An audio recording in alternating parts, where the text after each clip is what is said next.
大家好，我係嘉禾老師。今日咧又講下呢個俗語啦。咁啊，廣東人又中意講掂過碌蔗。咁點解咧？又有成語叫做倒吃甘蔗喎。咁個歇後語又係咩意思㗎？好啦，廣東人咧有個説法叫掂過碌蔗，指咩意思話咧？甘蔗又直啦，係嘛？比甘蔗仲要直。實際意思咧就代表啲事情進展得非常順利喎。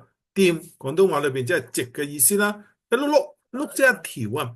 每逢過年過節嘅前夕咧，廣東人咧就會喺啲鮮花集市上邊啦，啲街口上邊咧就會有一啲嘅高高豎起嘅甘蔗，啲人咧將啲甘蔗買翻屋企擺喺大廳度，希望來年咧由頭咧就甜到尾啦，係嘛？咁個甜同個甜啊，所謂嘅音咧好相近啊嘛，諧音所以就由頭甜到尾，咁啊順風順水嘅意思。好啦，我哋用例咯噃。譬如話我嘅學生，哇！我今日全部題目都識做啊！今次即係考試掂過碌蔗啦，即係攞得高分咁解。今日嘅任務好有信心，肯定掂過碌蔗。咁即係話咧，一定會順利完成啦。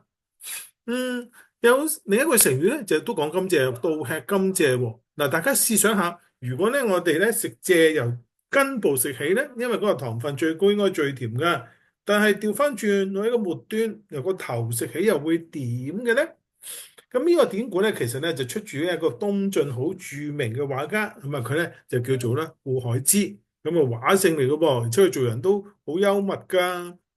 喺《世說新語》啊排調篇裏邊講到咧，顧長康即係顧海之咧，中意食甘蔗嘅方法咧，啖甘蔗好特別喎，先食個尾開始喎。啲人問點解啊？因為咧佢話漸入佳境，咁呢度咧其實咧就係見到咧歇後語就係漸入佳境嘅意思啦。咁咧呢個講法咧就係話咧，如果我哋食甘蔗咧由一個末端冇咁甜食起咧，慢慢就越食越甜噶啦。朋友問佢原因咧，就話啦，越食到後面滋味咪越甘甜，漸入佳境嘅意思就唔咁解啦。譬如用例啦，佢嘉禾老師，年輕嘅時候咧，諸事好坎坷不順喎，係嘛？職場又俾人排擠啦，又俾佢霸場有欺凌嘅情況，努力咧希望漸有轉機，一路平順啦，即係希望做到咧倒吃甘蔗，漸入佳境啦。咁藉住一個端午節嘅期間咧，都希望咧祝大家學兩句俗語，順便亦祝賀大家啦。